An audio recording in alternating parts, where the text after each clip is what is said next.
হে তরুণ যুবকেরা, হে আমার মুরব্বিয়ানেরা, শুনে রেখে দিন বাবা, জেনে রেখে দেন। সেই সময় দেখতে বাবা যায় আজমির শরীফের জমিনে যখন এসে উপস্থিত হলেন খাজা গরিব নওয়াজ বাবা হযরতে হুজুর মাইনুদ্দিন চিশতি হুজুর। সেই সময় আনা সাগরের পাড়ি তিনি বললেন, বাবা তাঁবুটা খাটাও, এখানেই খিমা গাড়ব, এখানেই তাঁবুটা খাটাও বাবা, এখানে কিছুদিন অবস্থান করে আল্লাহর নির্দেশ যেদিকে আল্লাহ বলবেন সেই দিকেই আমরা চলে যাব।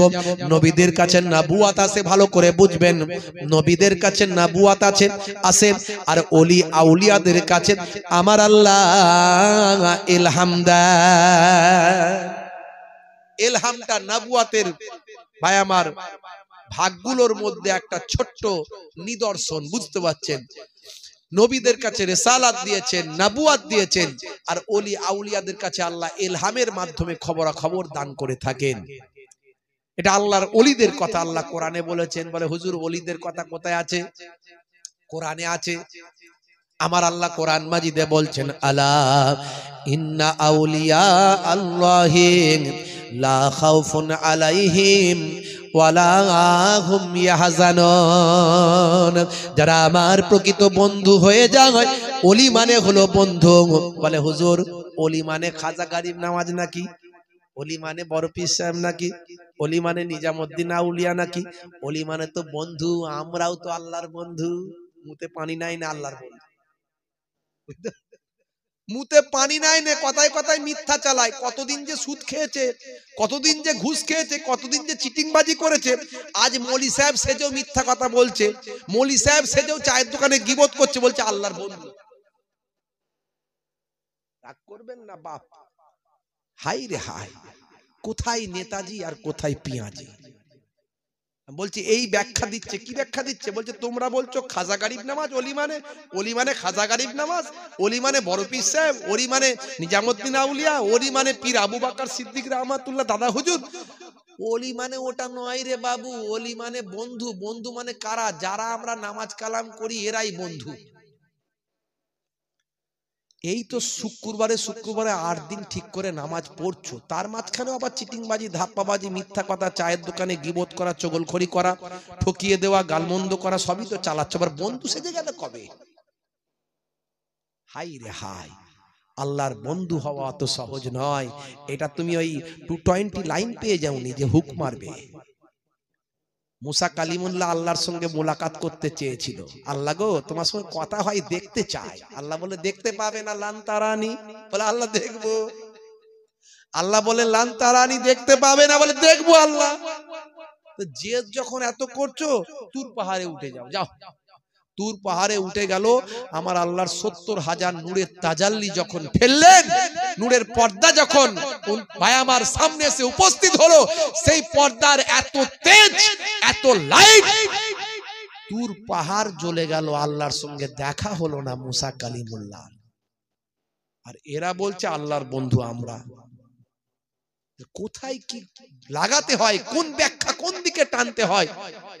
এখন দেখবেন অনেকে বাংলা পড়ে পড়ে সব বক্তব্য দেয়, ওরা মাদ্রাসায় যায় না। এই মুর্শিদাবাদের দিকে 2-1টা বক্তা আছে দেখবেন, আগে মোবাইল রিপেয়ারিং এর কাজ করতে, এখন শায়েখ হয়ে গেছে। আগে কে হচ্ছে রাজমিস্ত্রির কাজ করতো, এখন শায়েখ হয়ে গেছে, হয়ে গিয়ে ফুরফুরা শরীফের বিরুদ্ধে বলছে ভণ্ড। ওই সর্বনাশ, কত বড় বুকের পাটা। হ্যাঁ, পীর আবু বকর সিদ্দিক রহমাতুল্লাহ আলাইহি শুধু তাবিজ লেখা একজন পীর সাহেব ছিলেন না, একজন ইবাদতকারী শুধু নামাজি পীর ছিলেন না, যুগের সংস্কারক। লক্ষ লক্ষ মাদ্রাসা, মসজিদ, মক্তব যিনি কায়েম করেছিলেন বাংলা, আসাম উপমহাদেশের ভিতরে, বাংলা, ত্রিপুরা, আসাম, বাংলাদেশের ভিতরে লক্ষ লক্ষ যিনি জালসা জুলুসের কায়েম করে মানুষকে দ্বীনের দাওয়াত দিয়েছিলেন, শিরক মুক্ত সমাজ তৈরি করেছিলেন, বেদাত মুক্ত সমাজ তৈরি করেছিলেন, তাকে বলছে ভণ্ড। হাই রে হাই, বুকের পাটা দেখেছেন? তা আবু জাহিলের বড় ভাই। সারা পৃথিবী নবীকে নবী বলে মানে আবু জাহিল বলে জাদুঘর, আবু জাহিল নবীকে বলে পাগল। তো আবু জাহিলের বড় ভাই, চাচাতো ভাই। বলে দাদা হুজুর, ফুরফুরা দাদা হুজুর কে আবার? পীর আবু বকর সিদ্দিক রাহমাতুল্লাহ আলাইহিকে লোকে দাদা হুজুর বলে ভালোবেসে, দাদু বলে, দাদু মানে আত্মীয়তার সম্পর্ক তৈরি করে, তাই তো নাকি? হ্যাঁ, ওরা বলে দাদা হুজুর, বলে দাদা হুজুর কে? সাধারণ পীর সাহেব ছিলেন না, মদিনা শরীফ থেকে 40টা হাদিসের সনদ নিয়ে ফিরেছিলেন। 40টা হাদিসের জ্ঞান, হাদিসের কিতাব আমরা সিয়াসিত্তা মানে 6টা কিতাব জানি, এরকম 6টা কিতাবের বাদ দিয়েও আরো অসংখ্য হাদিসের কিতাব আছে। এরকম 40টা হাদিসের কিতাবের সনদ নিয়ে এই বাংলার জমিনে ফিরেছিলেন। এত বড় আলেম ছিলেন, জোরে বলুন সুবহানাল্লাহ। তৎকালীন যুগে বসিরাটের পীর মাওলানা আল্লামা রুহুল আমিন সাহেব রাহমাতুল্লাহ আলাইহি, সেই জামানার তিনি একজন এত বড় আলেম বাংলার জমিনে যে তার উপরে কোনো বাংলায় আলেম ছিল না।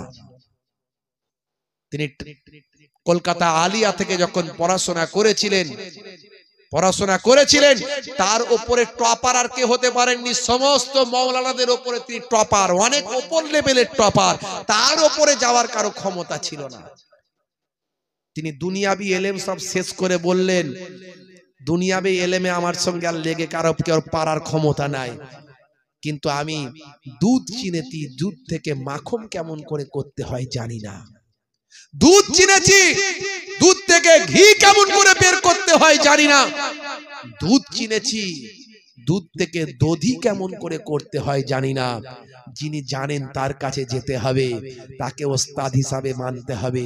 খুঁজে খুঁজে ইলমে জাহিরির সঙ্গে সঙ্গে ইলমে বাতিনির জ্ঞান অর্জন করার জন্য, ইলমে লাদুন্নির জ্ঞান অর্জন করার জন্য, ইলমে তাসাউফের জ্ঞান অর্জন করার জন্য, ইলমে মারিফাতের জ্ঞান অর্জন করার জন্য খুঁজে খুঁজে পীর আবু বকর সিদ্দিক রাহমাতুল্লাহ আলাইহি, আপনার আমার দাদা হুজুর, আপনাদের দাদা হুজুর আমার পন্নানা জান হুজুর, ছোট হুজুর পীর কেবলা আমার নানা জান, আপনারা জানেন তো নাকি না জানেন না? নানা জানের আব্বা জান দাদা হুজুর পীর কেবলা রাহমাতুল্লাহ আলাইহির খেদমতে গিয়ে নিজেকে আত্মসমর্পণ করলেন। হুজুর, আপনাকে আমি ওস্তাদ হিসাবে কবুল করে নিলাম। পীর নাম শুনলে কিছু মানুষের চুলকানি শুরু হয়। পীর মানি মনে করে ভণ্ড, পীর মানি মনে করে ওই গেঁজার টান মারে, মাজারে থাকে, সিজদা করে, চাদর চড়ায়, মাথা ঠোকে, এরাই মানে পীর। পীর মান দেখেছো ফুরফুরা শরীফে কোথায় চাদর আছে, ফুল আছে, সিজদা আছে, সুজুদ আছে, ভাই আমার কবরে হাজত মান্নত আছে, মেয়েদের প্রবেশ আছে, হই হায় আছে, কোথায় দেখেছো? হক পীর চিনতে হবে বাপ, সহজে আল্লাহকে পাওয়া যাবে। পীর মানে হলো বুজুর্গ, পীর মানে হলো উস্তাদ, পীর মানে হলো টিচার। টিচার বললে অসুবিধা নাই, ওস্তাদ বললে অসুবিধা নাই, পীর বললে এদের চুলকানি চালু হয়ে যায়। বলে পীর কথাটা কোরআনে আছে নাকি? আমি তোমার কাছে লক্ষ টাকা চ্যালেঞ্জ দিলাম, তুমি নামাজ কথাটা কোরআন থেকে খুলে দেখিয়ে দাও, হাদিস থেকে খুলে দেখিয়ে দাও। নামাজ শব্দটা কোরআন হাদিসে আছে নাকি? রোজা আছে নাকি? নাই, পাবে না। তাহলে নামাজ রোজা, আরে বাবু এগুলো তো ফার্সি শব্দ, এগুলো তো আরবি নয়। কোরআন এবং হাদিসের কিতাবগুলো তো আরবিতে লেখা, তাই এখানে নামাজ পাবে না, সালাত পাবে, রোজা পাবে না, সওম পাবে, সিয়াম পাবে। তেমন পীর পাবে না, মুর্শিদ পাবে, ওলি পাবে। জোরে হবে না? টিচার ছাড়া কোনোদিন কিছু শেখা যায়? এখন ফেসবুকের বক্তা ফেসবুক থেকে বলছে পণ্ডিত হয়ে যাব, বুঝতে পারছেন? খালি ঘন ঘন ফতোয়া, হারাম হালাল নাজায়েজ জায়েজ, কি ফতোয়া দিচ্ছে রে ভাই? ফতোয়ার পর্ব চলছে, একটা কাগজ আসছে, ফতোয়া দিচ্ছে। পড়েছো কত দূর? হ্যাঁ, এই তো সেদিনে মোবাইল রিপেয়ারিং এর কাজ করতে তোমার ছবি আছে সেখানে, মোবাইল রিপেয়ারিং করছে। হ্যাঁ, পড়েছো কত দূর? নিজের মুখ থেকে বলছে আমি মাদ্রাসায় পড়িনি। মাদ্রাসায় 17 বছর ধরে পড়লে তবে কোরআন হাদিসের ব্যাখ্যা করা যায়, তবে অন্তত কিছুটা জ্ঞান অর্জন করা যায়। আর এরা বলছে আমরা বাংলায় সব উদ্ধার করে দেব। হ্যাঁ, বাংলায় উদ্ধার করে দেব। তো এক কাজ করবে, বাংলা পড়ে এমবিবিএস ডাক্তার হয়ে যাও, হয়ে অপারেশন করো। বাংলায় সব তো ভাই আমার ডাক্তারি বইগুলো, মেডিকেলের টার্মগুলো সব ইংরেজিতে। কেউ যদি মনে করে আমি বাংলায় সব পড়ে নেব, নিয়ে আমি এমবিবিএস ডিগ্রি হয়ে গেল, আমি অপারেশন করব। আচ্ছা, বাংলায় পড়ে ডাক্তারি করে অপারেশন করলে রোগী বাঁচবে? যেভাবে বাঁচবে, আপনি আপনার ঘরের মেয়েটা যখন প্রেগনেন্ট হবে তখন তার কাছে অপারেশন করতে নিয়ে যাবেন তো? তার বেলায় বলতেন না, নিয়ে যাবো নি। তাহলে এই যে বাবু বলছে যে আমি মাদ্রাসায় পড়িনি, আমি ইতিহাস নিয়ে পড়েছি, তা আবার ইসলামিক ইতিহাস নয়, নিজের মুখে স্বীকার করছে, ইন্টারনেটে আছে দেখবেন। তো তাহলে তার কাছে ফতোয়াটা কেমন করে নাও? বাংলা পড়া একটা ডাক্তার যে এমবিবিএস করেনি বা যে হয়েছে কোন রকমে হয়েছে ডাক্তার, সে অপারেশন করতে পারে না, তার কাছে তুমি যখন অপারেশন করতে নিয়ে যাবে না, বাংলা পড়া ডাক্তারের কাছে অপারেশন করতে যাবে না, তাহলে তুমি বাংলা পড়া একজন সাধারণ ইতিহাসের লোকের কাছে ফতোয়াটা কেমন করে নিচ্ছ? ফতোয়া কি অত সহজ নাকি? 16-17 বছর ধরে মাদ্রাসায় পড়ার পরেও আবার 2 বছরে স্পেশাল মুফতি পড়তে হয়, ইফতা পড়তে হয়, ফতোয়ার কিতাব পড়তে হয়, ফিকহ পড়তে হয়, কুদুরি পড়তে হয়, হেদায়া পড়তে হয়, আরো বড় বড় কিতাব পড়তে হয়, তবে ফতোয়াতে নলেজ আসে। তারপরে ফতোয়া দিতে গেলে বুক কাঁপে মুফতিদের। অনেক সময় বোর্ড তৈরি করে, 10টা মুফতি মিলে ফতোয়া দেয়, কারণ আল্লাহর দরবার তাদের গ্রেফতার হতে হবে। দুনিয়ায় লোক বুঝতে পারবে না, কিন্তু আল্লাহ ছাড়বে না। কি করে তুই ফতোয়া দাও? এদের আবার কিছু ভক্ত হয়েছে, বুঝতে পারছেন? আখেরি জামানা, এরা আবার ওলি আউলিয়া বাইজিদ বোস্তামি রাহমাতুল্লাহ আলাইহিকে বলছে বেদাতি। বাইজিদ বোস্তামি রাহমাতুল্লাহ আলাইহি এত বড় ওলি, তাকে বলছে বেদাতি। খাজা গরিব নওয়াজের বিরুদ্ধে এরা কটূক্তি করে।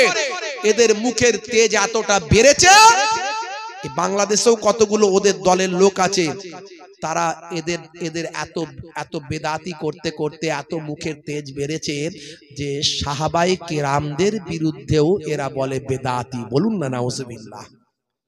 আবু বকর ওমর ফারুক রাদিয়াল্লাহু তাআলা আনহুকে বলছে বেদাতি। কারণ কি না, এরা হচ্ছে 20 রাকাত তারাবি পড়ে না তো। ওমর ফারুক রাদিয়াল্লাহু তাআলা আনহু রাষ্ট্রীয়ভাবে 20 রাকাত তারাবির নামাজ প্রতিষ্ঠা করেছিলেন, তাই ওমর ফারুককে এরা সহ্য করতে পারে না, বলে ওমর ফারুক বেদাতি। যে ওমর ফারুক সম্পর্কে আল্লাহর নবী বলছেন লাউ কানা বাদি নবিয়্যুন লাকানা আমর, আমার পরে আল্লাহ যদি কাউকে নবী বানাতেন তো ওমরকে আল্লাহ নবী করে দিতেন। এরা ওসমান জিন্নুরাইনকে এরা বলে বেদাতি। কেন না, ওসমান জিন্নুরাইন ভাই আমার জুম্মার দিনে সানি আজান প্রতিষ্ঠা করেছিলেন। সানি আজান, দ্বিতীয় আজান দেওয়ার প্রয়োজনীয়তা অনুভব করে দ্বিতীয় আজান প্রতিষ্ঠা করেছিলেন। এরা ওসমান জিন্নুরাইনকে বলে বেদাতি। যে সাহাবায়ে কেরামদের আমার নবী দুনিয়াতে জান্নাতের সার্টিফিকেট দিয়েছেন 10 জনকে, তার মধ্যে 4 খলিফা, আল্লাহর নবী যাদের জান্নাতের সার্টিফিকেট দিয়েছে, এদের মুখের এত তেজ সেই সাহাবাদের পর্যন্ত বলে বেদাতি। ঈমান থাকবে? নবী বলছেন আসহাবিকান নাজুম, আমার সাহাবারা হলো আকাশের নক্ষত্রের ন্যায়। বেআইহিম ইক্তাদাইতুম ইহতাদাইতুম, যদি তোমাদের মধ্যে কেউ তাদের ইক্তেদা করে মানে অনুসরণ করে, আমি রাসূল বলছি ইহতাদাইতুম, তোমরা হেদায়েত প্রাপ্ত হয়ে যাবে। এদের এত ফতোয়ার তেজ, এদের কয়েকটা ফতোয়া আমরা মাঝে মাঝে জন্য নিয়ে ঘুরি, কারণ আমাদের ছেলেগুলোকে তো আমরা সেইভাবে তৈরি করতে পারিনি। এদের ফতোয়া শুনে ওদের ভাই আমার এদের কিছু কথাবার্তা শুনে দেখছিস কেমন দিচ্ছে, তাই এদের ফতোয়া দু একটা নিয়ে ঘুরি। বাবা, এই রং তামাশাই মেতে উঠুনি, বিপদে পড়ে যাবে। ভাইরা আমার, তরুণ যুবকেরা আমার, আমি কয়েকটা নিয়ে ঘুরি, তাই এখন যদি চলে আপনাদেরকে শুনিয়ে দিচ্ছি। বন্ধুরা আমার, তরুণ যুবকেরা আমার, কথায় কথা বেড়ে যায়, চলে এলো। আমি খাজা গরিব নওয়াজের কথা একটুখানি বলছিলাম, ওইটুকু বলি শেষ করব। বন্ধুরা আমার, তরুণ যুবকেরা আমার, মুরব্বিয়ানেরা আমার, দরুদ শরীফ আল্লাহুম্মা সাল্লি আলা মাওলানা মুহাম্মাদ ওয়া আলা আলিহি সাইয়্যিদিনা মাওলানা মুহাম্মাদ। ভাইরা আমার, এদের একটা বক্তা বলছে, আমি নাম বলছি না, আপনারা শুনলে শুনতে পাবেন। নাম রেখেছেন আব্দুর রশিদ, আছে না? নাম আছে না আব্দুর রশিদ? এই নাম রাখা হারাম, চলবে না, একদম নাই। গোলাম মাবুদ নাম আছে না? আছে, নাম রাখা হারাম, চলবে না। জাহাঙ্গীর নাম আছে, চলবে না। শাহজাহান নাম আছে, চলবে না। ইয়াসিন চলবে না, এসব নাম রাখা চলবে না। যে নামের অর্থ হয় না সে নাম রাখা ইসলামে নাজায়েজ, চলবে না। আল্লাহর নামের আগে আব্দু শব্দ লাগানো যাবে। আল্লাহর নাম রশিদ, আল্লাহর নাম আছে নাকি? নাই, রশিদ নাম নাই। এই নামগুলো খুব সাবধান। এরকম অনেকগুলো বক্তব্য দিয়েছে, বুঝতে পারছেন? বলছে রশিদ নাম আল্লাহর নাই। আজই গিয়ে কোরআন শরীফটা চেক করবেন, 99টা আল্লাহর সিফাতি নাম আছে, শেষের দিকে দেখবেন আর রশিদ আল্লাহর নাম আছে। জোরে বলুন সুবহানাল্লাহ। এ বেটা জানি না যে রশিদ নাম আল্লাহর আছে, অথচ ফতোয়া দেয়। মানে যা মুখে আসে শুধু হারাম, নাজায়েজ। হারাম বলতে গেলে কোরআন এবং হাদিসের, সহি হাদিসের এবং কোরআনের আয়াত দ্বারা হারাম প্রমাণিত করতে হবে। যেমন আল্লাহ কোরআনে বলেছেন, ইন্নামা হাররামা আলাইকুমুল মাইতাতা ওয়াদ দামা ওয়া লাহামাল খিনজির। এখানে তিনটে জিনিসকে আল্লাহ হারাম করেছেন। মৃত চতুষ্পদ জন্তু খাওয়া আল্লাহ হারাম করেছেন, প্রবাহিত রক্ত খাওয়া আল্লাহ হারাম করেছেন, শুকরের গোশত খাওয়া আল্লাহ হারাম করেছেন। তো আল্লাহ যে কোরআনের আয়াত দ্বারা নির্দেশ করেছেন তবে তাকে হারাম বলা যায়। বলছে আব্দুর রশিদ নাম রাখা হারাম, মানে লক্ষ লক্ষ লোকের আব্দুর রশিদ নাম আছে, সব হারাম হয়ে গেছে। কথা ঠিক না বল? বলছে ইয়াসিন নাম রাখা হারাম। এদেরই তো চাস্তো ভাই একটা বক্তা আছে আবার, হ্যাঁ, কিছুদিন আগে পুরপুরার বিরুদ্ধে খুব বলছিল, ডাব ডাব পেরে নাকি খেতে বলছে, আবার নাকি লুকিয়ে লুকিয়ে বলছে নাকি, কিরম আমি দেখতে পাচ্ছি তাই বলছি আর কি। তো তাকে গিয়ে বলো তাহলে তোমার নাম রাখা হারাম। অন্য জায়গায় আবার বলেছে যে যাদের এই নামগুলো আছে তাদেরকে আবার আকিকা দিয়ে নাম পাল্টাতে হবে। সামলাও এবারে, আপনাদের এখানে এরকম নাম নাই তো? আছে নাকি জাহাঙ্গীর, শাহজাহান আছে? এই সর্বনাশ করেছে রে, কি বিপদ বলো দেখিনি। না কথাই কথা বেড়ে যাচ্ছে। তো একটা উদাহরণ দিয়ে, হুজুর কি বলে যাচ্ছে রে বাবু, কোনো প্রমাণ আছে নাকি? এই দেখুন প্রমাণ। কেমন এরা ফতোয়া দেয়, বুঝতে পারছেন তো? এখন আমি এই কথার উপরে আলোচনা করলে 1 ঘন্টা লেগে যাবে। আল্লাহর নবী, আমার আল্লাহর নাম সিফাতি নাম আর রশিদ আছে, কোরআন খুলুন।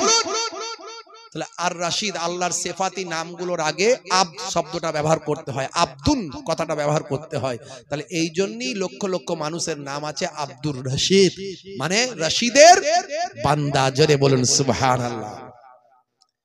এদের মতিগতিটা আমি বুঝতে পেরেছি। শাহজাহান নাম রাখা কেন হারাম বলছে? শাহজাহান নাম মানে কি, এদের ভাবনাটা কিরাম দেখুন। শাহজাহান মানে কি? জাহানের বাদশাহ। আলমগীর মানে কি? আলামের গীর মানে বাদশাহ। আলামের বাদশাহ, শাহজাহান মানে জাহানের বাদশাহ। এই কথাগুলোর অর্থ নেওয়া হয়েছে যে দুনিয়াবি জীবনে এই জগতের সাধারণ মানুষের বাদশাহ, তাকে শাহজাহান বলা হয়।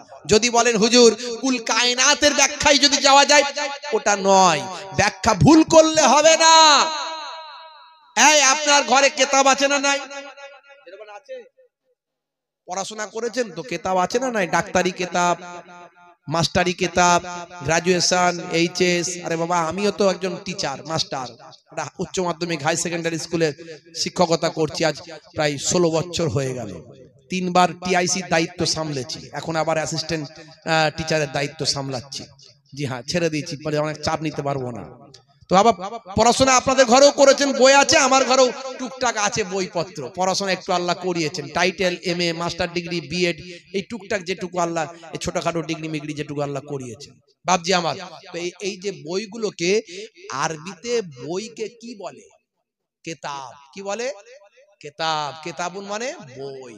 আচ্ছা বলুন, আপনার ঘরে যে মাস্টার ডিগ্রির বই আছে ওটাও কেতাব, আর কোরআন মাজিদটাকেও আরবিতে কি বলবে? বইটাকে কি বলবে? কেতাব। দুটো কেতাব এক হলো? কথা বলে না। দুটো কেতাব এক হলো? আচ্ছা বলুন তো, বাইতুন মানে ঘর, আরবিতে বাইতুন মানে কি? ঘর, তাই তো। আর কাবা ঘরটাও ঘর, ওটাকে কি বলবেন? বাইতুন বলবেন, ঘর, তাই তো। তাহলে এই ঘর আর ওই ঘর এক। আর জোরে বলেন। আচ্ছা বলুন, মা উন মানে পানি, পানি, পানি আমরা বাংলায় বলি পানি, এটা পানিটা যদিও বাংলা ভাষা নয়, তো যাই হোক আমরা পানি শব্দটা ইসলামিক ভাষায় ব্যবহার করি, পানি। আচ্ছা বলুন তো, পুকুরের পানি, নদীর পানি, কলের পানি, সমুদ্রের পানি আর জমজমের পানি দুটো কি এক হলো? এক হলো? জমজমের পানি, তারপরে আপনার কি বলে, আপনার ওই হাউজে কাউসারের পানি এক হলো? জান্নাতের হাউজে কাউসার, জান্নাতে জান্নাতীরা পান করবে হাউজে কাউসার, এই কাউসারের পানি এক হলো? হ্যাঁ, আমার আল্লাহ কোরআন মাজিদে বলেছেন, ইন্না আতাইনাকাল কাউসার, আমি আল্লাহ নিশ্চয় তোমাকে কাউসার দান করেছি। কাকে বলছেন? আমার নবীকে। তো সেই হাউজে কাউসারের পানি এক নয়, তাহলে এই পানি আর সেই পানি এক নয়, এই ঘর আর ওই ঘর এক নয়, এই কিতাব আর ওই কিতাব এক নয়, এই শাহজাহান জাহানের বাদশা আর আমার আল্লাহ কুল কায়নাতের বাদশা, দুই বাদশা এক নয়। জোরে হবে না? যা বলে এরা বসে না, এরা বসলে এমন যোগ্য যোগ্য আলেমরা রেডি হয়ে আছে, বুঝতে পারছেন? কিন্তু কি হবে, ভাইয়ে ভাইয়ে অশান্তি, চি চি চি। দেখা গেল ভাই আমার, দোস্ত আমার, এদের পেছনে আমেরিকা, ব্রিটেন, ইহুদি, নাসারারা টাকা খরচা করছে, যাতে করে শত শত বছর ধরে মুসলমানদের মাঝখানে যে নিয়ম কানুন চলে এসেছে, সেই নিয়ম কানুনের মধ্যে এমন এমন হারাম হারাম করবে, করে সব বিভাজন তৈরি করে দাও, ফাটল তৈরি করো, ঝগড়া তৈরি করো, তাহলে ইসলামের গ্রোথ কমে যাবে। আজকে কেসিয়াস কেলে, টাইসন, হ্যানুম্যান, গ্যারি মিলার, ইলিমা, Jennifer, Gold, David, mister Braille, পৃথিবী বিখ্যাত বিখ্যাত ব্যক্তিগুলো আজকে তারা ইসলামের সুশীতল ছায়ায় আসছে, কোরআন পড়ে তারা অবাক হচ্ছে, নবীর আদর্শ পড়ে তারা অবাক হচ্ছে। তাহলে এই যে মানুষের মধ্যে ইসলাম সম্পর্কে একটা সুন্দর ভাবনা চিন্তা তৈরি হচ্ছে, এটা যাতে না হয়, এদের কাজ হলো শুধু মুসলমানদের ভিতরে এই রকম ডিবেট তৈরি করো, ঝামেলা তৈরি করো, বিভাজন তৈরি করো, ফিতনা তৈরি করো, তার বিনিময়ে এদের অ্যাকাউন্টে টাকা ঢোকে। ভালো করে খবর নেবেন, এটা আমরা অনেক আগে থেকে বলে এসেছি, আর প্রমাণটা হয়ে গেছে কদিন আগে।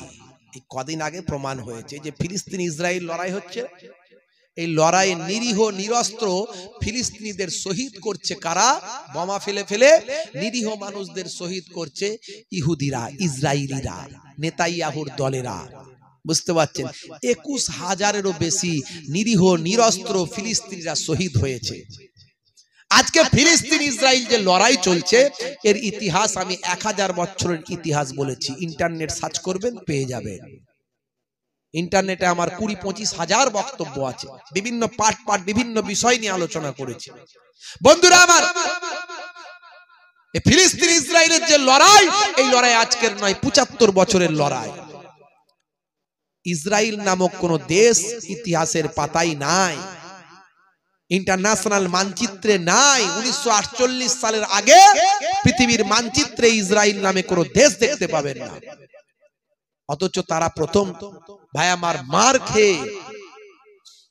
প্রথম মার খেয়ে তারা এসেছিল।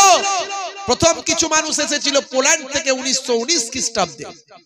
তারপরে দ্বিতীয় বিশ্বযুদ্ধের সময় নাৎসি বাহিনীর কাছে মার খেয়েছিল, হিটলারের কাছে মার খেয়েছিল, 60 লক্ষ ইহুদি মারা গিয়েছিল।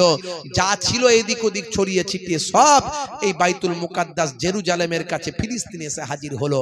ফিলিস্তিনের মুসলমানেরা নবিয়ানা মুসলমান, নবীর সুন্নতওয়ালা মুসলমান, তাদের কাছে কান্নাকাটি করতে তাদের মনে দয়া, জায়গা দিল, থাকতে দিল, খেতে দিল, শুতে দিল, ব্যবসা করতে দিল। আজকে সেই ফিলিস্তিনটাকে এরা বলছে আমাদের দেশ, আমরা নিয়ে নেব। মুসলমানদের এরা মারছে, আর সাহায্য করলো কে? এদের ফুফুতো ভাই, চাচতো ভাই, একদিকে ব্রিটেন, একদিকে আমেরিকা। আর মুসলমানরা আমরা সারা জীবন ওই শুধু বেদাত, হারাম, একে অপরের পাশে কেউ দাঁড়ায় না। এক ভাই খেতে পায় না, দুঃখে কাঁদছে, আমার পয়সা আছে, গাড়ি চালিয়ে চলে গেলাম, তার দিকে তাকালাম না। এই তো আমরা সারা জীবন করেছি। এই আরব বিশ্বের দেশগুলো ফিলিস্তিনের পাশে দাঁড়ায়নি। পাশে মিশর সারা জীবন ফিলিস্তিনের বিরোধিতা করেছে, বড় লোকদের দালালি করেছে, আমেরিকা ব্রিটেনের দালালি করেছে, তাদের কাছ থেকে কিছু ভাই আমার ওই জুতোর তলার ধুলো পাবে, কিছু তোলা পাবে, এই জন্য তার নিজের ভাইকে ভুলে গেছে। আজকে দেখেন না আমার ভাই ভাই ঘরে ভাই ভাই যুদ্ধ আছে না নাই? ছি ছি ছি, ইসলাম যা শিখিয়েছে তার বিরুদ্ধে। আর এটাই তারা চায় যে ইসলাম সম্পর্কে খারাপ মেসেজ মানুষের কাছে যাক। বন্ধুরা আমার, আজকে ফিলিস্তিনের ডেভেলপমেন্টের পাশে কেউ দাঁড়ায়নি, অথচ ইসরায়েলের ডেভেলপমেন্টের পাশে দাঁড়িয়ে তাকে এস্টাবলিশ করে আজকে পৃথিবীর একটা শক্তিশালী পাওয়ারফুল দেশে পরিণত করেছে। এতদিন ধরে তারা মার খেয়েছে ফিলিস্তিনিরা, আজকে তারা মার খেতে খেতে দেওয়ালে যখন পিঠ থেকে গেছে, তারা বলছে ডু অ্যান্ড ডাই, হয় মরবো না হলে মারবো। হামাসের জন্ম হয়েছে, এরা ভিতরে ঘরে ঢুকে মেরে এসেছে, যেটা ওরা কল্পনাও করতে পারেনি। এই মারার পরে কিছু মৌলবী সাহেব যারা ওদের তোলা চাটছো এতদিন ধরে তোলা খেত, তাদের আবার গায়ে লেগে গেল এই বাংলা, পশ্চিমবঙ্গ, ত্রিপুরা, আসাম, বাংলাদেশ, এদের কিছু ওই তোলাওয়ালা মৌলবীদের গায়ে লাগলো, বলছে এটা ঠিক করলো নেই, কেন হামাস গিয়ে ভিতরে মেরে আসবে, এটা তো ঠিক করেনি, এই ফিলিস্তিনিরা খারাপ, ফিলিস্তিনিরা ভালো নয়, হামাস ভালো নয়, এই ইসরায়েল ভালো, ওদের ঈমান এক, ওরা শিরক করে না, ওদের ঈমান ঠিক আছে। এই সব কথাবার্তা বলে মানুষের মাঝখানে ঝামেলা পাকানো শুরু করলো। তারপরে বাংলাদেশের একজন স্কলার, নাম হলো আবু তোহা আদনান ভাই আমার, তিনি একটা অন্য আকীদার মানুষ, আমরা অন্য আকীদার মানুষ, কিন্তু মৌলিক বিষয়ে সারা পৃথিবীর যত আহলে সুন্নাহ ওয়াল জামাতের মানুষ আছে সবার কিন্তু মৌলিক বিষয় এক। মৌলিক বিষয়গুলো কোনগুলো? ইসলামের মৌলিক বিষয় হলো পাঁচটা, কালেমা, নামাজ, রোজা, হজ, যাকাত, এখানে সবাই এক। কিন্তু সামান্য কিছু কিছু আমলগত সমস্যা আমাদের মাঝখানে আছে, আমলের দিক থেকে পার্থক্য আছে। তো ওনার সঙ্গে আমাদের কিছু আমলের পার্থক্য থাকতে পারে, কিন্তু মৌলিক বিষয় এক। সেই আবু তোহা আদনান বলল, শুনে রেখে দাও হে মৌলবী সাহেবেরা, যারা তোমরা কথা বলছো, শোনো, আজকে তোমরা ফিলিস্তিনের বিরুদ্ধে গিয়ে ইসরায়েলের পক্ষে কথা বলছো, যাদের মানহাজ, যাদের আকীদা ফিলিস্তিনের পাশে দাঁড়ায় না, ইসরায়েলের পক্ষে যায়, ওই রকম মানহাজ আকীদার উপর আমি থুতু নিক্ষেপ করি। এই কথাটা বলার পরে উনি কারো নাম ধরে বলেননি যে অমুক সিলসিলা, অমুক দল, অমুক মাযহাব, ওই যারা তোলা এতদিন খাচ্ছিল তাদের গায়ে লেগে গেছে, তারাই চিৎকার করতে শুরু করে দিয়েছে। তার মানে কি হলো? ঠাকুর ঘরে কে, আমি তো কলা খাইনি, চোরের মন পুলিশ পুলিশ, তাহলে বোঝা গেল, ধরা পড়ে গেল বিশ্বের মুসলমানের কাছে যে এরাই এতদিন ধরে তোলা খাচ্ছিল, এটা আজকে প্রমাণিত হয়ে গেল আল্লাহর পক্ষ থেকে। বন্ধুরা আমার, এরা সব ওই দলের লোক, ভালো করে বুঝতে হয় বাপজি আমার, আখেরি জামানা ঈমান বাঁচানো বড্ড দায়। এই জন্য বলি, আল্লাহ এবং রাসূলকে পেতে গেলে, নবী আনা তারিকা চলতে গেলে ওলি আউলিয়াদের দেখানো পথে চলতে হবে। খাজা গরিব নওয়াজ, হিন্দুস্তানের বাদশাহ মাইনুদ্দিন চিশতি আজমিরি রহমাতুল্লাহ আলাইহি ভাই আমার, এসে সেই সময় বললেন, কই গো কুতুবউদ্দিন, জোহরে আসরের সময় হয়ে গেছে, আজানটা দাও। তো এমন সময় কুতুবউদ্দিন বখতিয়ার কাকি, যিনি পরবর্তীকালে মস্ত বড় আল্লাহর ওলি হয়েছিলেন, তিনি আজানটা দিলেন। তিনি আজান দিলেন, কি বললেন? আল্লাহু আকবার, আল্লাহু আকবার, আল্লাহু আকবার, আল্লাহু আকবার, আশহাদু আন্না ইলাহা ইল্লাল্লাহ,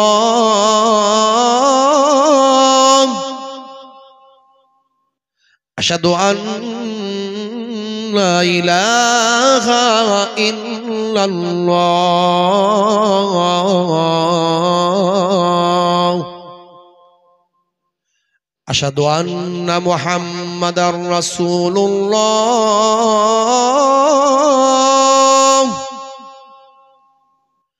আশহাদু আন্না মুহাম্মাদার রাসূলুল্লাহ,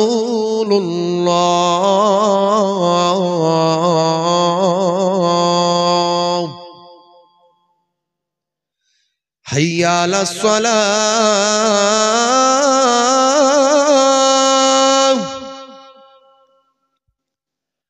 হাইয়া আলাস সালাহ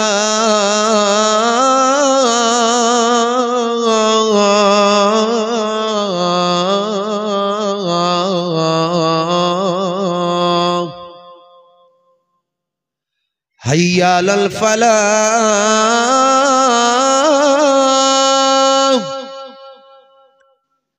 হাইয়া আলাল ফালাহ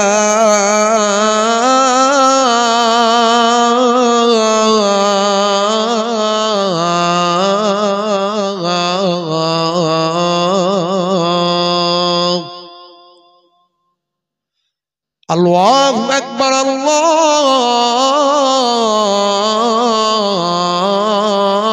আকবার লা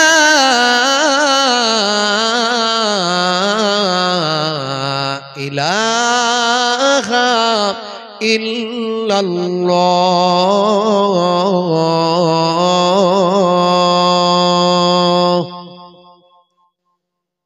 ভাইরা আমার, আজান একটা মধুর সুর, একটা মধুর বাণী। আজান এত সুন্দর আল্লাহর দেয়া নিয়ামত। এই আজানটা আমি কেন দিলাম? অনেকেই আজান দেন বন্ধুরা আমার, অনেকেই আজান দেন। আমরা ফজরের সময় বাড়ি ঢুকি তো বিভিন্ন দিক থেকে আজানের শব্দ আসে।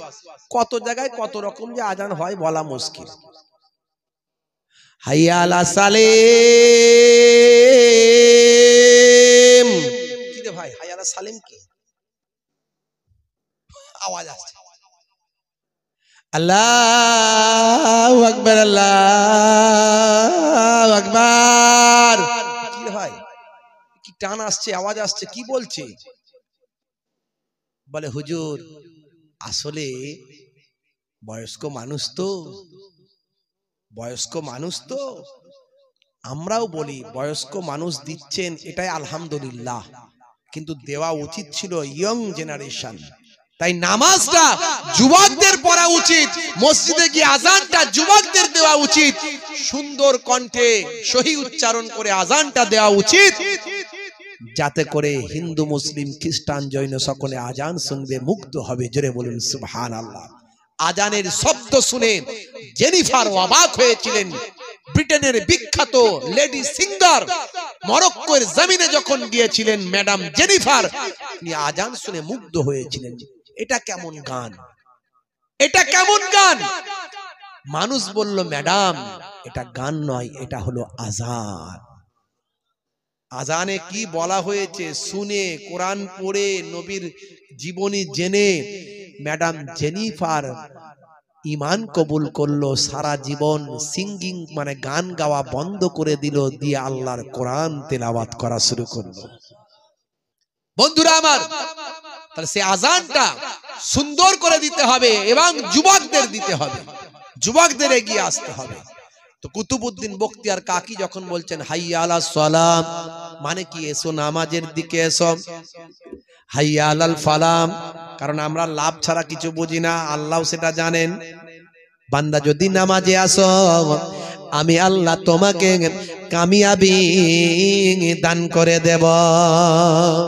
আমার নানা জান ছোট হুজুর কেবলা দীর্ঘদিন ধরে ওয়াজ করতেন আর বলতেন, বাবা কি দিয়ে তোমাদের বোঝাবো, ঝোড়া আর কোদাল দিয়ে বোঝাবো, ঝোড়া আর কোদাল দিয়ে বোঝাবো। আমার নানা জান ছোট হুজুর কেবলা বলতেন মাঝে মাঝে, আমার দাদা জান পীরনগর মায়াপুর পীরনগর হুজুর পীর কেবলা রহমাতুল্লাহ বলতেন, বাবা দিন রাতে 24 ঘন্টায় 23 ঘন্টা বিভিন্ন কাজ করো, 1 ঘন্টা নামাজে দাও। 5 12 60 12 মিনিট করে সময় দিলে 1 ঘন্টা, 1 ঘন্টা নামাজে দাও। এই 1 ঘন্টার বাদাউলাতে আমার আল্লাহ তোমার 23 ঘন্টা কামিয়াবি দান করে দেবেন। তাই আজানে বলছেন, আল্লাহ বলছেন মুয়াজ্জিন বলে দাও হাইয়া আলাল ফালাহ, হাইয়া আলাল ফালাহ, এসো নামাজের দিকে, এসো কল্যাণের দিকে এসো। নামাজের দিকে তুমি এলে আমি আল্লাহ কল্যাণ তোমাকে দেব, কামিয়াবি দান করে দেব। হে তরুণ যুবকেরা, আজান দান কুতুবউদ্দিন বখতিয়ার কাকি খাজা গরিব নওয়াজ নামাজটা পড়িয়ে দেন। হে তরুণ যুবকেরা, হে আমার মুরব্বিয়ানেরা, শুনে রেখে দিন বাবা, জেনে রেখে দিন বাবা। হে মুসলমান একটুখানি খেয়াল করুন, হে মুসলমান একটুখানি লক্ষ্য করুন। সেই সময় দেখতে পাওয়া যায় মানুষগুলো চিন্তা করলো, ভাই আমার এই আজমির শরীফের টেম্পলের সামনে, উপাসনা গৃহের সামনে অনেকগুলো তারা খোদা বানিয়ে রেখেছিল, যেমন কাবা ঘরের সামনে খোদা অনেক বানানো ছিল। হে তরুণ যুবকেরা, হে আমার মুরব্বিয়ানেরা, তারা চিন্তা করলো সাধারণ মানুষ, হাই রে হাই, এটা আবার কিসের আওয়াজ আসছে? আবার কি কোনো খোদা বানানো হচ্ছে বাবা? বন্ধুরা আমার, তরুণ যুবকেরা আমার, সেই সময় দেখতে পাওয়া যায় মানুষগুলো ছুটে ছুটে এসে দেখে আনা সাগরের পারে কিছু ফকির মানুষ, কিছু বাবা ভায়া মাঙা দাড়িওয়ালা, টুপিওয়ালা, পাগড়িওয়ালা, জুব্বাওয়ালা মানুষ আজান দিচ্ছে, তারা নামাজ পড়ছে। তারা নামাজ পড়ছে। সংক্ষেপে বলি, রাত অনেক হয়ে যাচ্ছে, এখনই শেষ করব, আপনাদের কষ্ট হচ্ছে। কি কথা ঠিক না ভুল? না বলছে, তারপর বলবে হুজুর তাড়াতাড়ি বাড়ি যায়, বিরিয়ানি ঠান্ডা হচ্ছে তাই। বুঝতে পারছি বাপজি আমার। হে তরুণ যুবকেরা, হে আমার বন্ধুরা, শুনে রেখে দিন বাবা, জেনে রেখে দেন। হে মুসলমান, এমন সময় দেখতে পাওয়া যায় আল্লাহর মাহবুব বান্দা আসরের আজান দিলেন, নামাজ পড়লেন। মাগরিবের সময় যখন হয়ে গেল, মাগরিবের আজানটা আবার কুতুবউদ্দিন বখতিয়ার কাকিবুকে বললেন আজানটা দাও। হুজুর আজান দিয়ে দিলেন, আবার জামাতে নামাজ পড়লেন। নামাজ পড়ে হুজুরের পেছনে বললেন, বাবা ও আমার মুরিদানেরা, পেছনে বসে যাও, আল্লাহ আর জিকিরে থাকবো। এ তরুণ যুবকের একটু রাত হলো, সন্ধ্যা হয়ে গেল। কিছু রাখাল এলো উটের পাল নিয়ে, তারা এসে বললো, বাবা তোমরা কারা? বলে আমরা হলাম মুসাফির, আমি মঈনুদ্দিন, এগুলো আমার শিষ্য ভক্ত, আমরা দূর থেকে এসেছি, কয়েকদিন এখানে থাকবো। বলে এখান থেকে তোমাদের উঠতে হবে। তার কারণ হলো এই যে উটগুলো দেখছো, এগুলো হলো বাদশা রাজার উট। রাজার উট এখানে বাঁধার জায়গা, রাখার জায়গা। উট বাঁধার এটা আস্তাবল, এখানে উট বাঁধা হয়। এখান থেকে ফাঁকা জায়গা, এই ফাঁকা জায়গা সুন্দর পরিষ্কার পরিচ্ছন্ন জায়গা থেকে উঠে অন্যদিকে চলে যাও। তারা বলল, বাবা অনেক তো ফাঁকা জায়গা আছে, সেদিকে যাও না, আমরা বুড়ো মানুষ, এখানে তাঁবু খাটিয়েছি, কয়েকটা দিন থাকবো, আমরা চলে গেলে আবার এখানে এসব। বলে না না, হবে না, এসব কথা বলবে না, এটা রাজার উট। যদি এখানে অসুবিধা কিছু করো, যদি তোমরা উটের বিরুদ্ধে কথা বলো, বেয়াদবি করো, রাজা মশাই তোমাদের শাস্তি দেবেন। তোমরা কি শাস্তি পেতে চাও নাকি উঠে যাবে বলে দাও। হে তরুণ যুবকেরা, হে আমার বন্ধুরা, আল্লাহর মাহবুব বান্দা হযরতে খাজা বাকি খাজা মুঈনুদ্দিন চিশতি আজমিরি সঞ্জারি রাহমাতুল্লাহ আলাইহি কুতুবউদ্দিনকে বললেন, বাবা কুতুবউদ্দিন, সকলকে নিয়ে উঠে পড়ো বাবা। দেখছো না তারা বলছে যদি এখান থেকে না উঠি তাহলে রাজা মশাই শাস্তি দেবেন। ও বাবা শুনে রেখে দাও কুতুবউদ্দিন, চলো চলো তাঁবু খোলো, খিমা খুলে অন্য জায়গায় খিমা গাড়ো। তবে মনে রাখবে বাবা কুতুবউদ্দিন, উট এখানে বসবে, উট আর উঠবে না। উট বসবে বটে, উঠবে না। বন্ধুরা আমার, তরুণ যুবকেরা আমার, মুরব্বিয়ানেরা আমার, সংক্ষেপে বলি, অনেক বড় ঘটনা তো অনেক সময় লেগে যাবে, এমনি রাত হয়ে গেছে, ছোট করে বলে দিই, শুধু একদম সাবস্ট্যান্ড সার সংক্ষেপটা ছোট্ট করে বলে দিই। বন্ধুরা আমার, এমন সময় দেখতে পাওয়া যায় তারা উঠে চলে গেলেন, হুজুর উঠে চলে গেলেন, সঙ্গীরা উঠে চলে গেলেন, উটকে বেঁধে টেঁধে দিয়ে রাখালের পাল চলে গেল। সকালবেলা আবার এসে রাখালেরা উটকে তুলে নিয়ে রাজার উটগুলোকে চড়াতে যাবে, সত্যি দেখছে উট আর উঠছে না। তাদের মধ্যে থেকে একজন বললে, শুনেছিলাম রে ফকির সাহেব বলেছিল যে উট বসবে আর উঠবে না, তাই তো হচ্ছে। আরে ও তো তাহলে সাধারণ ফকির নয়, বিরাট বড় জাদুকর রে। কেউ বলে বাবা, কেউ বলে জাদুকর, কেউ বলে অমুক, কেউ বলে তমুক। ওই জাদুকর যদি ঠিক না করে তাহলে উঠবে না। চলো চলো রাজার কাছে খবরটা দিয়ে দিন। রাজা মশাইয়ের কাছে খবর দেয়া হলো। রাজা পৃথ্বীরাজ চৌহান খাজা গরিব নওয়াজকে ডাক দিলেন, যাও যাও ফকির সাহেবকে আমার কাছে ডেকে দাও। হে তরুণ যুবকেরা, হে আমার বন্ধুরা, শুনে রেখে দিন বাবা, জেনে রেখে দেন হে মুসলমান। আমার সময় খাজা গরিব নওয়াজ কয়েকদিন মুরিদিন মুহিব্বিনদের নিয়ে রাজ দরবারে গেলেন। যাওয়ার পর রাজা মশাই বললেন, ও বাবা ফাকি সাহেব, কোথা থেকে এসেছেন বাবা? কতদিন থাকবেন বাবা? কতদিন এখানে থাকবেন? কি কাজ করেন? এই সব কিছু তথ্য নেওয়ার পরে, সব কিছু জানার পরে রাজা মশাইকে হুজুর বললেন, রাজা মশাই, আমরা হলাম আল্লাহর দাস, আমরা হলাম আল্লাহর গোলাম, আল্লাহর ইবাদত করি। আপনারা যে সমস্ত এই সমস্ত নিজেরা তৈরি করে তার ইবাদত করেন, আমরা পৃথিবীর সবকিছুর স্রষ্টা, সবকিছুর খালেক যিনি, সে আল্লাহর ইবাদত করি।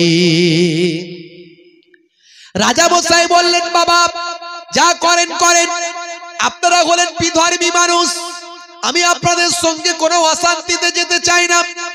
আপনারা আমার উটগুলোকে বসিয়ে দিয়েছেন, আপনি একজন বড় মাপের একজন সাধক হতে পারেন বা একজন জাদুকর হতে পারেন, কিছু একটা হতে পারেন। এখন আমাদের উটগুলোকে তুলে দেন, এটা হলো এক নাম্বার। আর যে কদিন থাকবেন শান্তির সঙ্গে থাকুন, কোন রকম অন্য কিছু করতে যাবেন না। মনে রাখবেন এখানে আমার রাজত্ব চলে, আমার কথায় এখানে সমস্ত মানুষ উঠে বসে। এমন কিছু করবেন না যার কারণে আপনার সঙ্গে আমার যুদ্ধ হয়, আপনাকে আমি শাস্তি দিতে বাধ্য হই, এমন কিছু কাজ করবেন না। আর 3 নাম্বার হলো, আপনারা যে আনা সাগর থেকে পানি নিচ্ছেন, ওখানে আপনারা বিধর্মী মানুষ, আপনারা ওই পানিতে লাওয়া খাওয়া স্নান গোসল করবেন না। মনে রাখবেন ওই পানিটা হলো আমাদের অপবিত্র, ওখানে আমাদের সম্প্রদায়ের মানুষেরা গোসল করলে তাদের পাপ টাঙ্গা ধুয়ে চলে যায়। যদি একান্ত আপনাদের পানি নিতে হয়, আপনারা হাত না ডুবিয়ে বালতি করে আমার পাত্র করে পাত্র ডুবিয়ে আপনারা পানিটা তুলে নেবেন। এতে সারাদিন কাজকর্ম করবেন, কিন্তু মনে রাখবেন শরীর আপনারা ডুবাবেন না। আনা সাগর মানে কোনো সাগর নয়, নদী নয়। আনা সাগর মানে কোনো সমুদ্র নয়, এটা একটা দিঘির মতো, এটা একটা বড় পুকুরের মতো। হে তরুণ যুবকেরা, হে আমার মুরব্বিয়ানেরা, খাজা গরিব নওয়াজ সব শুনলেন, সব বুঝলেন, বুঝে বললেন, বাদশা ঠিক আছে, তাই যদি হয়, তাই যদি হয়, আপনাদের সমুদ্র যদি আপনাদের পানি যদি অপবিত্র হয়ে যায়, তাহলে মনে রাখবেন তাই হবে, তাই হবে। শুনে রেখে দেন, জেনে রেখে দেন। এমন সময় হযরতে কুতুবউদ্দিন বখতিয়ার কাকীকে খাজা গরিব নওয়াজ বললেন, বাবা কুতুবউদ্দিন যাও। বাদশা কি বললে শুনেছো তো বাবা, যাও যাও, উটগুলোকে তুলে দাও, গিয়ে বলবে এই উট উঠে পড়ো, এ কথা তুমি বলে দাও। এটা হলো 1 নাম্বার। আর 2 নাম্বার হলো, দেখেছো তো বাদশা বলেছে পানি যেন অপবিত্র না হয়, আমরা নাকি পানিতে নামলে পানি অপবিত্র হবে, আমরা নাকি ওযু করলে ওযু পানিটাও অপবিত্র হয়ে যাবে। যাও যাও, তাহলে পানি তো আমাদের প্রয়োজন, যে কদিন থাকবো পানি লাগবে, তাহলে মনে রাখবে আমাদের বড় পাত্রটা যেটা আছে সেটা ডুবিয়ে তুমি পানিটা তুলে নাও। যাও যাও, গিয়ে বলবে মঈনুদ্দিন পানি তোলার জন্য পাঠিয়েছে, হে পানি পাত্রের মধ্যে চলে আসো। হে তরুণ যুবকেরা, হে আমার বন্ধুরা, শুনে রেখে দিন বাবা, খাজা গরিব নওয়াজ মঈনুদ্দিন চিশতি আজমিরি সঞ্জারি রাহমাতুল্লাহ আলাইহির নির্দেশ পাওয়ার পর, হে তরুণ যুবকেরা, ভাই আমার কুতুবউদ্দিন বখতিয়ার কাকী উটের কাছে গিয়ে বললেন, হে উট, আল্লাহর হুকুমে উঠে পড়। বলার সঙ্গে সঙ্গে উটেরা সবাই তাড়াতাড়ি দাঁড়িয়ে যায়। জোরে হবে না? আরো জোরে হবে না? আল্লাহ তোমার কাছে ডাকি বারে বার, আল্লাহ তোমার কাছে ডাকি বারে বার, করুণা আমার উপর করো গো আবার। আল্লাহ তোমার কাছে ডাকি বারে বার, করুণা আমার উপর করো গো আবার। আল্লাহর ওলি গরিব নওয়াজ ভক্ত নিয়ে আজমিরে যান, আল্লাহর ওলি গরিব নওয়াজ ভক্ত নিয়ে আজমিরে যান, আনা সাগরের পারে গিয়ে হুজুর সেখানে তাবু খাটান। জনতা বলে কি তোমার নাম, জনতা বলে কি তোমার নাম, রাসূলের উম্মত খোদার গোলাম। জোরে হবে না, জোরে হবে না। হে তরুণ যুবকেরা আমার, হে আমার বন্ধুরা, হে আমার মুরব্বিয়ানেরা, শুনে রেখে দিন বাবা। এমন সময় দেখতে পাওয়া যায় কুতুবউদ্দিন বখতিয়ার কাকি একটা পাত্র নিয়ে গিয়ে যখন আনা সাগরের সামনে গিয়ে যখন পানিটা যখন তুলছেন, হে খাজা গরিব নামাজ পাঠিয়েছেন, হে পানি আমার পাত্রে উঠে আসো। পানিটা যখন ডুবিয়েছেন, ডুবিয়ে তোলার সঙ্গে সঙ্গে একটা ঘূর্ণিঝড়ের মতো পানির উপর হলো, সমস্ত টোটাল পানিটা ওই পাত্রের মধ্যে এলো। ভায়ামার ওই পুকুরটা, হ্রদটা, দিঘিটা সে সময় শুকিয়ে যায়। জোরে হবে না, জোরে হবে না। এই ঘটনা দেখার সঙ্গে সঙ্গে 32,000 মানুষ ঈমান কবুল করেছিল। 32,000 মানুষ ঈমান কবুল করেছিল। হে তরুণ যুবকেরা, হে আমার বন্ধুরা, ওই টেম্পলের ওই বাবা উপাসনা গৃহের যারা পণ্ডিত ছিল, যারা খাদেম ছিল, তারা রাজা মশাইয়ের কাছে গিয়ে বলল, রাজা মশাই এ তো সর্বনাশ হয়ে যাচ্ছে। ওই যে ফাকির সাহেব এসেছে, পীর সাহেব, ওই যে বাবা এসেছে, জানি না কি জাদুঘর নাকি, যা করছে তাতে মানুষ পাগল হয়ে যাচ্ছে। হাজার হাজার মানুষ তার কাছে গিয়ে তার শিষ্য ভক্ত হয়ে যাচ্ছে। তাড়াতাড়ি ব্যবস্থা করুন, না হলে আপনাকে মানার মতো এই আজমিরের জমিনে আর কোন মানুষ থাকবে না। হে তরুণ যুবকেরা, হে আমার বন্ধুরা, শুনে রেখে দিন বাবা, জেনে রেখে দেন। হে মুসলমান, এমন সময় দেখতে পাওয়া যায় রাজা মশাই শুনে অবাক হয়ে গেলেন। বলেন একদিন উট বসিয়ে দেয়, উট আর ওঠে না। একদিন পানি তুলে নেয়, পানি সব শুকিয়ে যায়। যাও যাও, তার সঙ্গে ঝগড়া করো না, অশান্তি করলে পারবে না। এত বড় একজন সাধক, এত বড় একজন জাদুকর, তার সঙ্গে লড়াইটা অন্যভাবে করতে হবে। তার সঙ্গে লড়াই অস্ত্র দিয়ে করলে আমরা জয়লাভ হব না। যাও যাও, তাকে হাতে পায়ে ধরে হলো আমার দরবারে এনে হাজির করে দাও। হে তরুণ যুবকেরা, আমি আমার ছোট্ট কবিতায় ঘটনাটাকে তুলে ধরার চেষ্টা করেছি। ভাঙাচোরা কবি মাঝে মাঝে একটু কলম চালায় সময় পেলে, বুঝতে পারছেন। এমনি তো ব্যস্ত মানুষ, দিনে চাকরিজীবী লোক, রাতে জলসা, জলসা করলে লোক শুনলে দেখুন না 2 ঘন্টার জায়গায় 2.5 ঘন্টা পার হয়ে যাচ্ছে। হবে না কিনা শেষ করে দেবো? কারা কারা চান না হাত তুলে দেখান তো দেখি। আবার একবার বলবো, কারা কারা চান হাত তুলে দেখান তো দেখি। ওরে বাবারে, সবাই হাত তুলে যাচ্ছে। তাহলে এইটাই গন্ডগোল, মানে আপনারাই হাত তুলে দেন বলে আমার 3 ঘন্টা হয়ে যায়, আমার বাড়ির লোক রাগারাই করে, বুঝতে পারছেন। আরো অন্যান্য যারা আমাকে ভালোবাসে তারা বলে, হুজুর এটা কি করছেন, তো শরীর নাকি অন্য কিছু। এই যে আপনাদেরকে বললাম কারা কারা চান হাত তুলে দেখান, মানে হবে বলছে, হ্যাঁ হোক, আরো বলেন। আচ্ছা, আমার মা হলে কি বলতো, বাবা আর বলিস না, অনেক বলেছিস, বলতো তো না। আপনারা আমাকে বলছেন যে আরো বলো, মানে হুজুর বড়ুক আর মাছুক দেখার দরকার নাই। কথা ঠিক না ভুল? ভাইরা আমার, তরুণ যুবকেরা আমার ছোট্ট কবিতা এটা লিখেছি। আল্লাহ তোমার কাছে ডাকি বারে বার, ক্ষমতা তুমি প্রভু দাও না আবার। আল্লাহ তোমার কাছে ডাকি বারে বার, ক্ষমতা তুমি প্রভু দাও না আবার। হে তরুণ যুবকেরা, রাজা মশাই ডাকলেন, ডেকে যখন বলেছিলেন পানিটা একবার তুলে নাও, পানিতে আর গা লাগাবে না, শরীর লাগাবে না, হাত ডুবাবে না।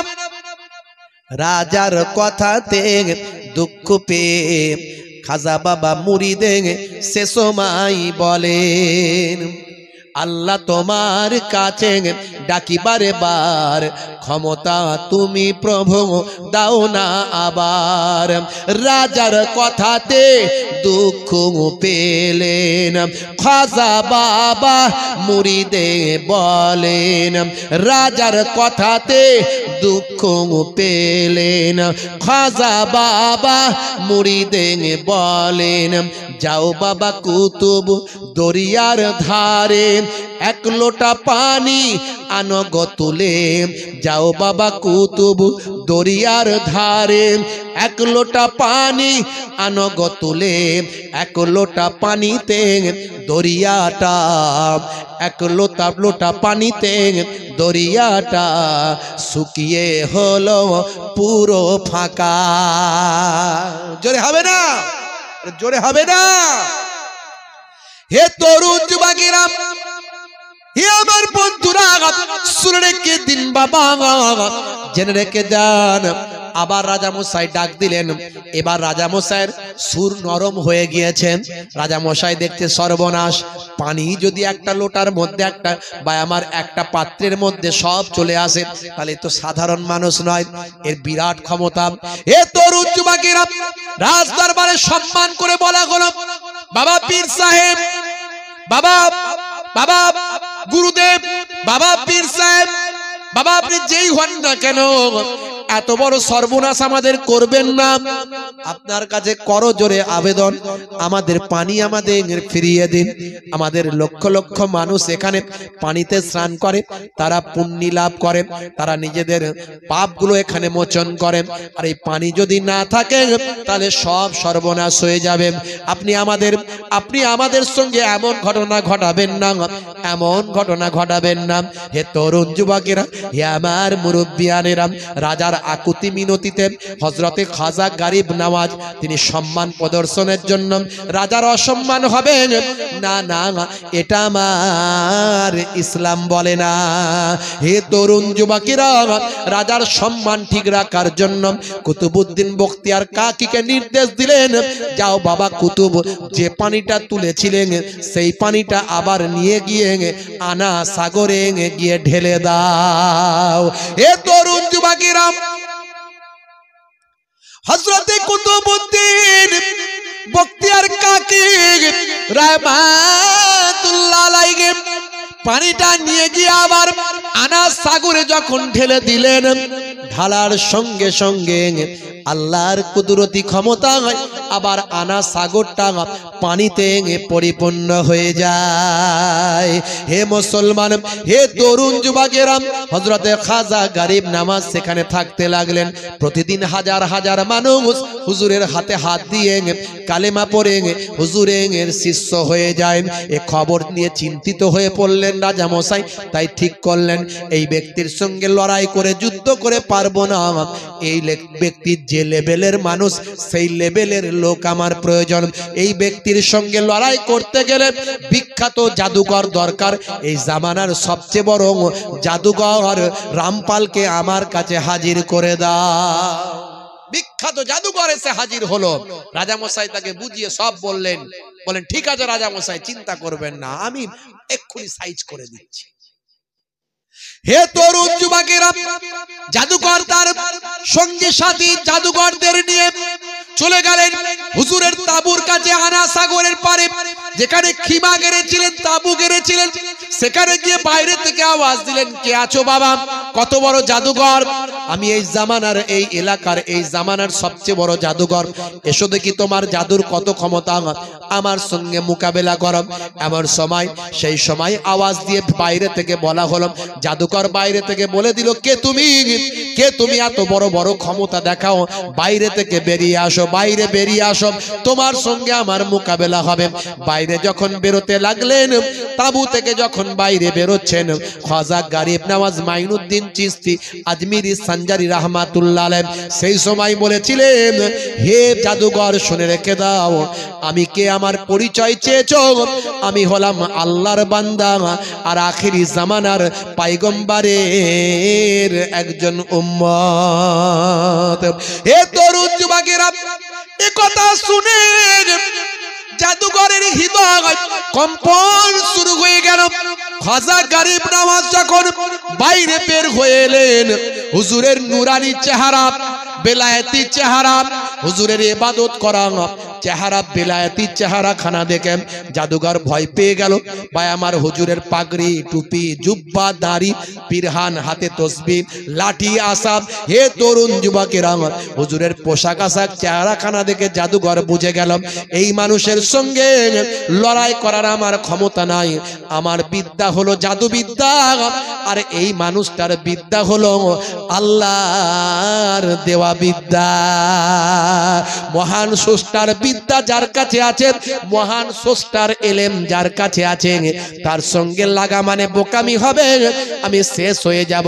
সেই সময় জাদুঘর জ্ঞানী মানুষ ছিলেন, বলতে শুরু করলেন, বাবা বুঝেছি বুঝেছি, আপনার সঙ্গে লাগার আমার ক্ষমতা নাই, আপনি স্রষ্টার জ্ঞানে আপনি পণ্ডিত হয়েছেন, আপনাকে দেখে আমি বুঝতে পেরেছি আপনার কাছে আমি পরাস্ত হয়ে যাব, তাই আপনার ক্ষমতার কাছে নত স্বীকার করে আপনার কাছে আমি আপনার শিষ্যত্ব গ্রহণ করতে চাই।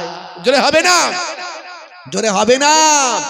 রাজা মশাই যাকে পাঠালো সেই গিয়ে খাজা গরিব নওয়াজের শিষ্য হয়ে গেল। এই খবর যখন চারিদিকে ছড়িয়ে গেল, অল্প কিছু দিনের মধ্যে সবাই বুঝে গেল আর আমাদের কোনো ক্ষমতা কাজ করবে না। হে তরুণ যুবকেরা, কিছুদিনের মধ্যে দেখতে পাওয়া যায় ভাই আমার, দেখতে দেখতে সারা ভারতবর্ষের জমিনে কিছুদিনের মধ্যে 90 লাখ মানুষ খাজা গরিব নওয়াজের হাতে হাত দিয়ে তার শিষ্যত্ব গ্রহণ করেছিল। জোরে হবে না? জোরে হবে না? বান্দা আল্লাহর হয়ে যাও, আল্লাহ তোমার হয়ে যাও। এই জন্য সবচেয়ে আগে আমাদের দরকার নামাজ। নামাজ ছেড়ে দিয়ে কখনো আল্লাহ ওয়ালা হওয়া যায় না। আজ থেকে প্রতিজ্ঞা করুন নামাজ পড়বেন, আজ থেকে প্রতিজ্ঞা করুন রাসূলের সুন্নত রাখবেন। আমি অনেক সুন্নতের কথা এর আগে বলেছি। ডান দিকে কাত হয়ে ঘুমানো সুন্নত, বসে পানি পান করা সুন্নত, চেটে বুঝে খাওয়া সুন্নত, পরিমিত খাবার খাওয়া সুন্নত, খাওয়ার আগে পেটটাকে 3টে ভাগে ভাগ করে খাওয়া সুন্নত। মাঝে মাঝে ভাই আমার, দোস্ত আমার, তরুণ যুবকেরা আমার, মুরব্বিয়ানেরা আমার, খাওয়া দাওয়ার আগে পরে একটু লবণ মুখে দেওয়া সুন্নত, খাওয়া দাওয়ার পরে একটু মিষ্টি খাওয়া, এটা নবী পছন্দ করতেন, এটা ভালো। বন্ধুরা আমার, যা কিছু এর আগে আমি বলেছি, কোরআন এবং হাদিস থেকে অনেক প্রমাণ দেওয়ার চেষ্টা করেছি। যা আল্লাহ এবং রাসূল বলেছেন সবের মধ্যে বিজ্ঞান আর বাস্তবতা আছে, কারণ আল্লাহর কথা রাসূলের কথা কখনো ভুল হয় না। রাসূল যেটা বলেছেন আল্লাহর কথা বলেছেন, আর আল্লাহর কথা কখনো মিথ্যা হয় না, ভুল হয় না। কারণ কোম্পানি প্রোডাক্ট তৈরি করে আর সঙ্গে পুস্তিকা দেয়, ওই পুস্তিকায় যা লেখা থাকে ঠিক থাকে ভাই, কোনো ভুল নাই। সেরকম আল্লাহ মানুষ নামক প্রোডাক্ট তৈরি করেছেন, সঙ্গে পুস্তিকা দিয়েছেন, সেই পুস্তিকা কোরআন মাজিদে যা লেখা আছে সব ঠিকঠাক, কোনো ভুল নাই। বন্ধুরা আমার, তরুণ যুবকেরা আমার, সেই নামাজ আল্লাহ 82 বার কোরআনে বলেছেন নামাজ ছাড়বেন না। ইন্না সলাতা তানহা আনিল ফাহশাই ওয়াল মুনকার, নিশ্চয় নামাজ তোমাকে অশ্লীলতা অন্যায় থেকে দূরে সরিয়ে দেবে। সেই নামাজ পড়ুন। আর রাসূলের সবচেয়ে বড় সুন্নত হলো যেটা, মুখের দাড়ি। মুখের দাড়ি। আজকে বিরাট কোহলি দাড়ি রেখেছে, হরভজন সিং, লিওনেল মেসি, ভাই আমার, হাসিম আমলা, মঈন আলী খান, আসিফ খান, রকি, পৃথিবী বিখ্যাত বিখ্যাত। আর নেতা মন্ত্রী খেলোয়াড় প্লেয়াররা তো অনেকেই রাখছে। তাহলে দাড়ি রাখা এখন ফ্যাশন হয়েছে, দাড়ি রাখা এখন সৌন্দর্য। আপনি দাড়িটা রাখুন সৌন্দর্য হিসাবে নয়, ফ্যাশন হিসাবে নয়। কোন নায়ক গায়ক নায়িকা গায়িকা রেখেছে বলে নয়, খেলোয়াড় প্লেয়াররা রেখেছে বলে নয়, কোন নায়ক গায়ক রেখেছে বলে নয়, কোন নেতা মন্ত্রী রেখেছে বলে নয়। দাড়িটা আপনার ছোট হতে পারে, কিন্তু নবীর সুন্নত মনে করে রাখুন। আজ ছোট আছে, কাল বড় হয়ে যাবে। এই অবস্থায় যদি আপনি মারা যান, কবরে যখন দেওয়া হবে, মুনকার নাকির ফারিস্তা বলবে মান রব্বুকা, দেখতে পাবে মুখে দাড়ির দেখা, হতে পারে এই দাড়িটাই হবে নাজাতের জারিয়া। জোরে হবে না? আর নামাজ আর এই মুখের দাড়ি যদি আপনার থাকে, দুটো ইবাদত, 90% অপরাধ পাপ আপনার কাছে ঘেঁষতে পারবে না। এটা আমার কথা নয়, আল্লাহর কথা। আল্লাহ বলছেন যে নামাজ তোমাকে অশ্লীলতা অন্যায় থেকে দূরে সরিয়ে দেবে। এই দুটো কাজ আজকে এখান থেকে বাড়ি নিয়ে যান, বলুন ইনশাআল্লাহ, বলুন ইনশাআল্লাহ। আজ থেকে ওয়াদা করুন, কবে মরে যাব কোনো গ্যারান্টি নাই, কিন্তু নামাজ পড়ে যেন নামাজি হয়ে মরি। যার শেষ ভালো তার সব ভালো। আপনি 10 দিন নামাজ শুরু করেছেন, তারপরে মৃত্যু হয়ে গেল, আল্লাহর খাতায় আপনি নামাজি বলে কবুল হয়ে যাবে। আপনি 10 দিন না দাড়ি রেখেছেন, 10 দিন, ছোট দাড়ি, বড় দাড়ি রাখতে পারেন না এখনো, ঠিক আছে, একটু বড় হলে রাখবেন, বয়স হলে রাখবেন, এখন ছোট রেখেছেন, আরেকটু ইমানে মজবুতি এলে রাখবেন, এখন ছোট রেখেছেন, নবীর মহাব্বতে সুন্নত বলে রেখেছেন, মওত হয়ে গেল, ওই দাড়িটা আল্লাহর দরবারে নবীর মহাব্বতে সুন্নত ওয়ালা দাড়ি হিসাবে কবুল হয়ে যাবে। ভাইরা আমার, তরুণ যুবকেরা আমার, মুরব্বিয়ানেরা আমার, দুই একটা কথা আপনাদের মাঝখানে বললাম, আরো অনেক কথা ছিল, কিন্তু আপনাদেরও শোনার শক্তি নাই, আমারও বলার আর শক্তি নাই। বন্ধুরা আমার, নাকি হবে আরো? কি বলছেন? কারা কারা চান না হাত তুলে দেখান। হাত কেউ তুলবে না। যদি বলি চান, বলে হ্যাঁ হুজুর অসুবিধা নাই। না, আমার মা হলে কি বলবে? বাবা আর বলিস না। তাই আমি আর বলবো না। আবার কি অনেক নাত বলেছে, এত নাত বলার পর বলছে আবার নাত বলতে। আর নয় বাপজি আমার, প্রত্যেকে 3 বার সূরা ফাতিহা আলহামদুলিল্লাহ শরীফ, 3 বার সূরা ইখলাস কুল হুয়াল্লাহ শরীফ, 3 বার দুরূদ শরীফ পাক তেলাওয়াত করেন, আখেরি মোনাজাত হবে। জি হ্যাঁ, সালাম কিয়াম সব আগে হয়ে গেছে, সব কিছু আগে হয়ে গেছে, এখন মোনাজাত হবে। 3 বার সূরা ফাতিহা আলহামদুলিল্লাহ শরীফ, 3 বার সূরা ইখলাস কুল হুয়াল্লাহ শরীফ, 3 বার দুরূদ শরীফ পাক তেলাওয়াত করেন, মোনাজাত হবে। আর তাবারুক কি প্যাকেট আছে নাকি? তো যারা দাঁড়িয়ে আছে